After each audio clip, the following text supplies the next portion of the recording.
Olá, tudo bem com vocês? O meu nome é Ismael Dourado, eu sou professor de matemática e agora, nesta aula, nós iremos conversar um pouco sobre a função afim, a função linear e a função constante. Então, nós vamos relembrar como se dá uma função afim e depois nós vamos definir as funções mais particulares, que são a função linear e a função constante. Vamos lá. Então, deixa eu começar com vocês lendo aqui uma pequena tabela. Primeiro vamos ler a informação e depois nós vamos tentar entender o que está acontecendo aqui com os dados dessa tabela. Uma empresa fornece serviços de internet residencial da seguinte maneira. O valor mensal da fatura é composto por uma taxa fixa de R$ 50 mais 10 por cada hora de uso acima da franquia. Então, antes de tudo, eu quero que você entenda esse enunciado da seguinte maneira. Algumas empresas, elas fornecem pacotes fixos de internet. Aí, quando você excede o uso daquele pacote, por exemplo, a quantidade de gigas de 10 gigas, se você excede aquela quantidade, ela começa a cobrar pelo excedente. Então, é algo parecido que está acontecendo aqui. Então, como é que está acontecendo? Aqui, quando não há horas excedentes, ou seja, o valor fixo é R$ 50. Depois, uma hora excedente passa a ser R$ 60. Quando se excede mais uma hora, ou seja, agora 2 horas, cobra-se R$ 70. E assim por diante. O que você percebe aqui é que está aumentando de 10 em 10. Veja. 10 em 10. Ok? Então, por exemplo, eu posso descrever essas informações que estão aqui nessa tabela da seguinte maneira. Se eu disser que o preço é o valor P em função de X, eu posso dizer que o preço pago é R$ 50 mais 10 para cada hora excedente. Lembrando que X aqui representa as horas excedentes. Então, nós temos o preço que pode ser escrito dessa forma aqui. Agora, veja que essa forma que nós temos aqui, ela é exatamente a forma de uma função afim que eu vou apresentar agora para você. Então, uma função afim, ela ocorre quando ela pode ser escrita nessa forma.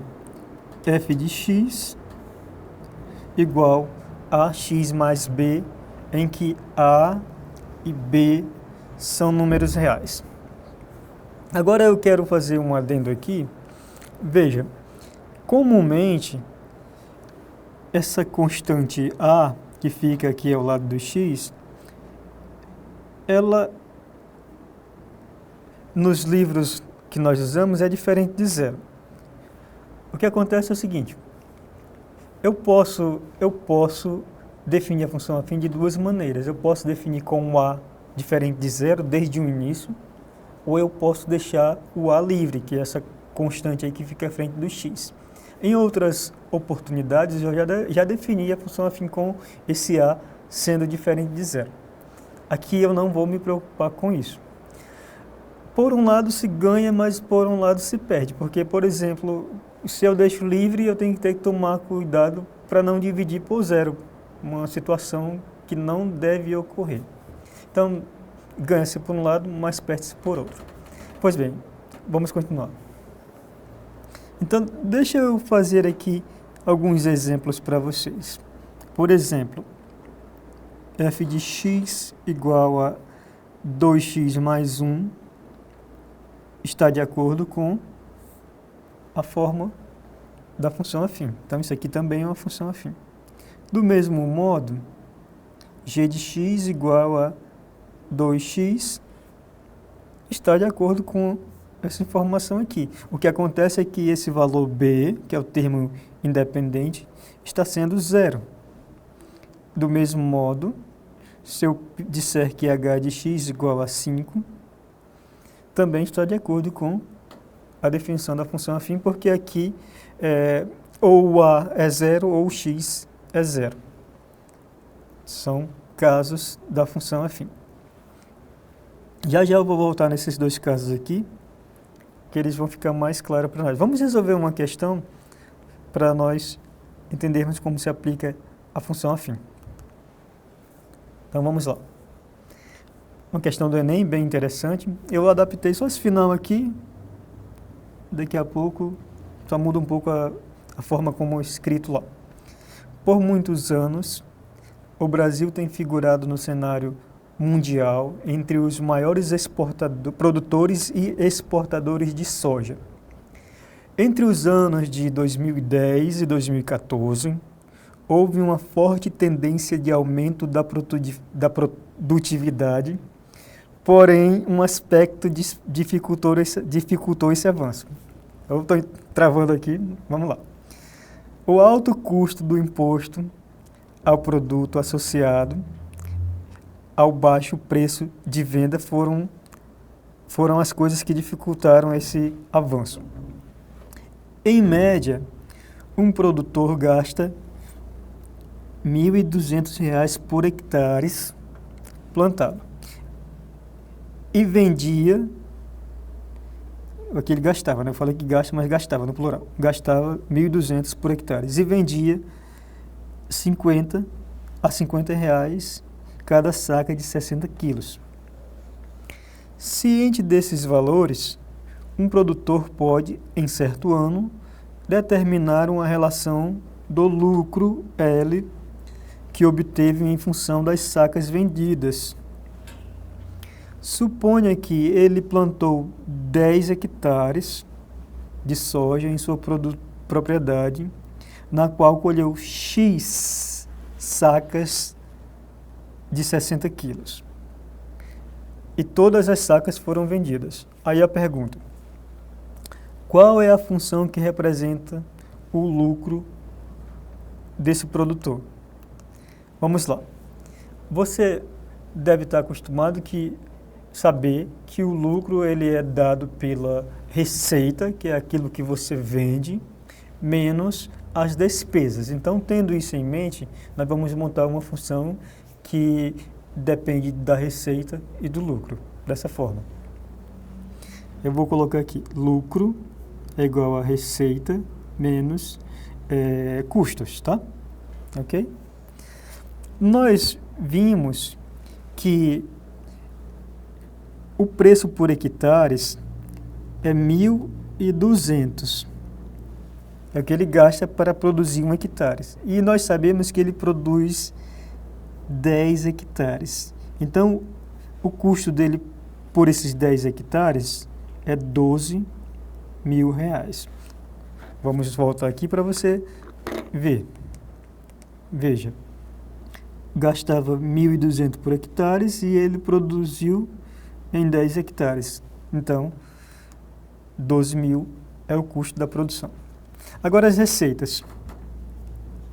Vou colocar aqui a parte da receita. Nós sabemos que cada saca é vendida por 50 e ele vai vender um total de X sacas. Então a receita é 50X, ok? Isso aqui vai ser a receita. O lucro então, lucro, receita, 50X, menos o custo de R$12.000.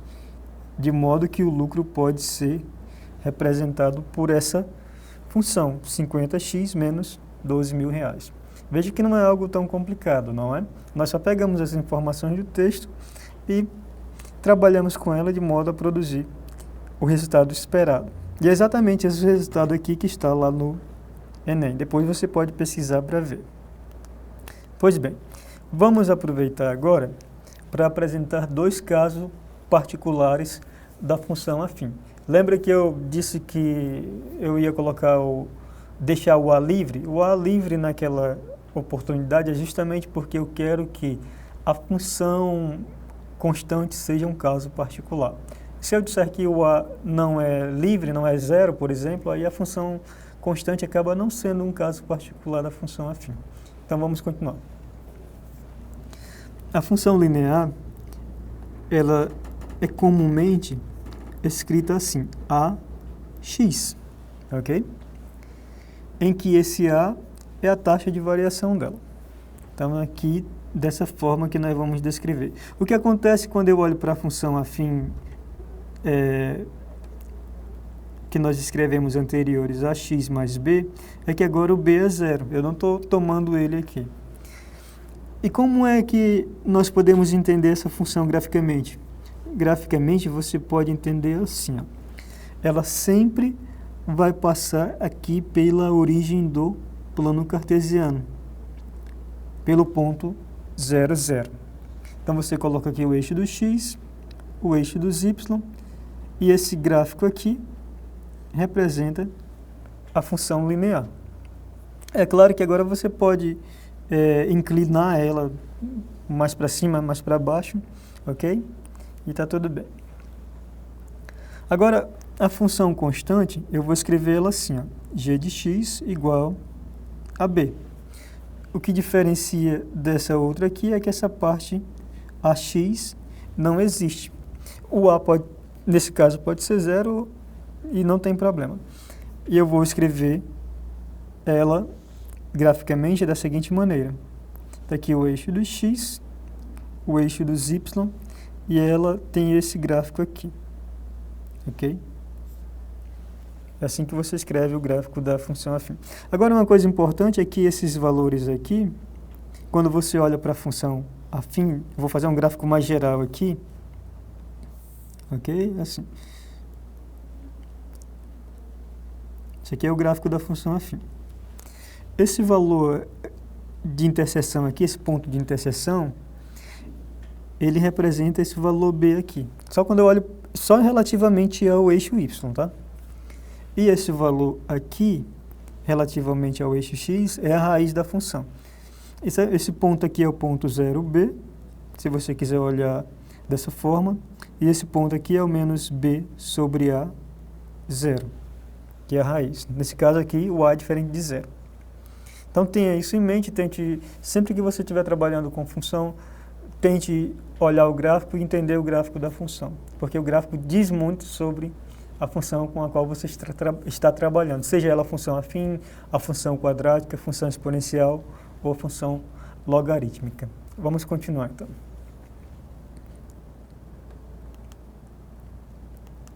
Vamos tentar resolver uma questão bem interessante aqui. Atualmente existem diversas locadoras de veículos, permitindo uma concorrência saudável para o mercado, fazendo com que os preços se tornem acessíveis. Nas locadoras P e Q, o valor da diária de seus carros depende da distância percorrida, conforme o gráfico abaixo. Então, vamos lá. O valor pago na locadora Q é menor do que ou igual àquele pago na locadora P, para distâncias em quilômetros presentes em quais intervalos, em qual ou em quais. Então, quando é que eu sei que uma função é maior do que a outra graficamente? Por exemplo, sempre que você tiver dois gráficos, eu vou fazer um desenho aqui pequeno, você vai me desculpar um pouco se você não vir todas as coisas. Ok, só para nós termos uma ideia. Então aqui tem um gráfico de uma função f e um gráfico de uma função g. Onde a função f estiver, o gráfico da função f estiver acima do gráfico da função g, ela é maior naquele intervalo, e vice-versa. Por exemplo, considere esse ponto aqui e esse ponto aqui. Veja, nesse intervalo aqui, que eu vou denominar por AB, o gráfico da função f, ele está acima do gráfico da função g. Então, nesse intervalo, a f é maior do que a g. Ok? E se você olhar também aqui nesse intervalo, de A, B, de B até C, a função g é que é maior do que a f. Então, uma função é maior do que a outra graficamente quando o gráfico está acima do gráfico da outra. Sabendo disso, vamos olhar aqui os intervalos ou o intervalo em que o Q é menor do que o gráfico de P. Então vamos lá, está aqui a função Q e está aqui a função P. A P é uma reta e a Q é uma curva. Então aqui, ó, vamos ver, nesse ponto aqui, o gráfico da G é menor do que o gráfico da função P. E também aqui, veja, desse ponto aqui até esse ponto, assim, do 0 até o 20 e do 100 até o 160, o gráfico da Q é menor do que o gráfico da P. Então, aqui a nossa informação nos permite dizer que a resposta certa nesse caso é a letra D, de 0 a 20, de 100 a 160. Então você pode trabalhar com um gráfico que ele te dá muitas informações sobre a função. Recomendo bastante que você sempre tente associar uma coisa a outra e tente entender o gráfico da função para também melhorar o seu entendimento sobre o objeto que você está trabalhando. Pois bem, vamos continuar. Ok. Aqui nós temos um último exercício que eu vou fazer com vocês, que ele é um exercício bem interessante. Ele pede... Vamos primeiro ler e depois vamos resolver. Em um mês, uma loja de eletrônicos começa a obter lucro já na primeira semana. O gráfico representa o lucro L dessa loja desde o início do mês até o dia 20. Então, desde o início do mês aqui até o dia 20. Mas esse comportamento se estende até o dia 30, ok? Então, continua. Que bom. A representação algébrica do lucro L em função do tempo T é uma dessas opções aqui, e eu quero descobrir. Então, como é que eu vou descobrir? Eu vou lembrar como as informações do gráfico da função afim. Então, está aqui uma função afim, f de x igual a x mais b. Esse b representa esse ponto aqui, e esse ponto aqui é representado pela raiz menos b sobre a. Eu preciso só de 2 pontos para determinar a função, e esse b aqui da função ele está representado ao valor 0, quando x é 0. Então, se eu tiver uma função aqui, por exemplo, g de x igual a 3x mais 4, e se eu fizer um gráfico assim, aqui vai ser o valor 4, que é o ponto de interseção da reta que representa o gráfico da função afim com o eixo dos y. Então, você tem de cara essa informação, o valor b. Então, se eu disser que a função é ax mais b, nós temos imediatamente uma informação. F de x pode ser escrita ax mais, ou melhor, como tem um menos aqui, no ponto 0, isso aqui é o valor menos 1000, é o valor de interseção do gráfico da função com o eixo dos y. Então, já tem uma informação importante. Agora, outra informação importante que eu devo observar é o seguinte, quando x é 20, a função assume valor 300. Então, eu vou substituir aqui x por 20 e esse valor f de x por 300. Quando eu fizer isso, eu vou obter o seguinte valor. Desculpa, eu falei 300, mas é 3.000. Então, 20 vezes x. Desculpa, 20 vezes a. Porque eu estou trocando x por 20 e o a continua.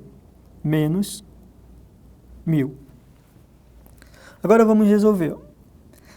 Esse 1.000 eu posso passar aqui para o primeiro membro da equação, de modo que ele está negativo, vem positivo, aí você soma 3.000 mais 1.000, 4.000. Então, você pode dizer que 20A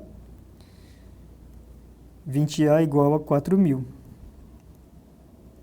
20A igual a 4.000, de modo que o valor A é 4.000 dividido por 20. Quando você fizer isso, você vai obter o valor 200, ok? Pois bem, se você obteve esse valor 200, agora vamos substituir aqui, ó. Então, f de x é igual a 200x menos 1.000. 200x menos 1.000. Se você voltar agora nas opções, 200x menos 1.000, como eu usei x lá, aqui está usando t, não tem problema, tá? 200t menos 1.000 significa que a letra D é o valor que nós estávamos procurando. Então, eu mostrei outra forma de você encontrar a função afim, agora olhando para o gráfico e substituindo os valores desejados, diferentemente quando nós temos uma informação completa, como foi no nosso primeiro exercício. Pois bem, sempre que você tiver uma tabela de dados, tente colocar esses dados num plano cartesiano e ver se ele se comporta como uma reta. Se ele não se comporta, pelo menos se ele é muito parecido. Tá? Se ele for muito parecido com uma reta, talvez você possa modelar aqueles dados por meio de uma reta. E se você conseguir, então você estará representando aquelas informações por meio de uma função afim. Se não, talvez seja por uma função quadrática, ou por uma função exponencial ou logarítmica, por exemplo. Então, muito obrigado por você ter ficado comigo aqui até o final. Eu espero que nós nos vejamos e nós iremos nos ver em mais oportunidades. Um forte abraço e até lá.